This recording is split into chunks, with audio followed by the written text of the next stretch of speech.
Asia কাপের super ফোরে এসে বেশ অবিচারের মুখে পড়েছে বাংলাদেশ। ফাইনালে ওঠার লড়াইয়ে টাইগারদের জন্য এমন এক সূচি নির্ধারণ করা হয়েছে যেটা মেনে নিতে চাইবে না কোনো দলই।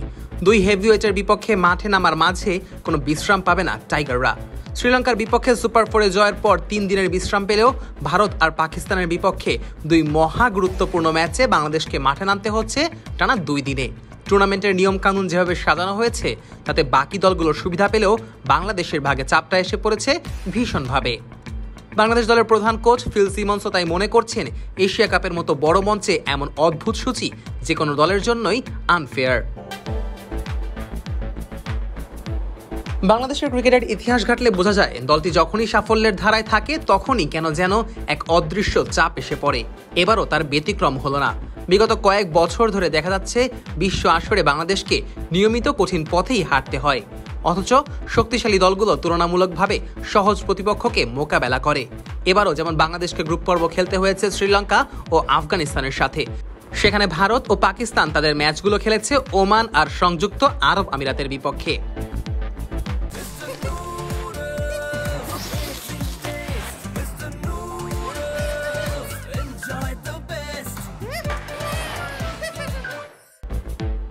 সুপার ফোরে এসে আবার টানা 2 ম্যাচ খেলতে হচ্ছে বাংলাদেশকে, তাও আবার ফাইনালে ওঠার লড়াইয়ে ম্যাচ দুইটি বেশ গুরুত্বপূর্ণ বাংলাদেশের জন্য। আর এমন পরিস্থিতিতে টানা 2 ম্যাচ শারীরিক পরিশ্রমের সাথে সাথে মানসিক চাপও বাড়িয়ে দেয়। তবে বাংলাদেশ দলকে অবশ্য অবমূল্যায়ন করার উপায় নেই। শেষ 3টি টি20 সিরিজ জিতেছে টাইগাররা। লিটন মুস্তাফিজদের অভিজ্ঞতার সাথে নতুন প্রজন্মের তারুণ্যের মিশেলে এই দল এখন একদম নতুন উচ্চতায়। সুপার ফোরের শুরুটা শ্রীলঙ্কা বধিয়ে হওয়ায় আত্মবিশ্বাসও আকাশ ছোঁয়া, কিন্তু সেই ধারাবাহিকতা ধরে রাখার লড়াইয়ে সূচির এই অবিচার হয়ে দাঁড়াচ্ছে বড় বাধা।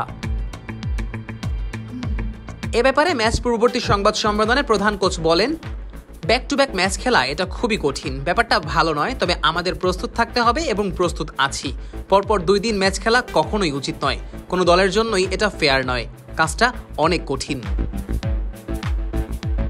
ব্যাট বলে সেরা লড়াই উপহার দিলেও শারীরিক ক্লান্তি এখানে বেশ বড় ভূমিকা রাখে। বিশেষ করে যখন দুবাইয়ের গরম ও কঠিন কন্ডিশনে খেলতে হয় তখন এসব ব্যাপারে খেয়াল রাখতে হয়।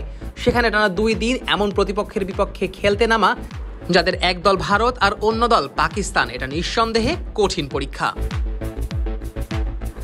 তার উপর একাদশ নির্বাচন নিয়ে আছে বাড়তি এক চাপ। নুরুল হাসান সোহান, রিশাদ হোসেন কিংবা তানজিম সাকিবের মতো পরীক্ষিত পারফর্মাররাও অনেক সময় সুযোগ পাচ্ছেন না সেরা কম্বিনেশনের কারণে।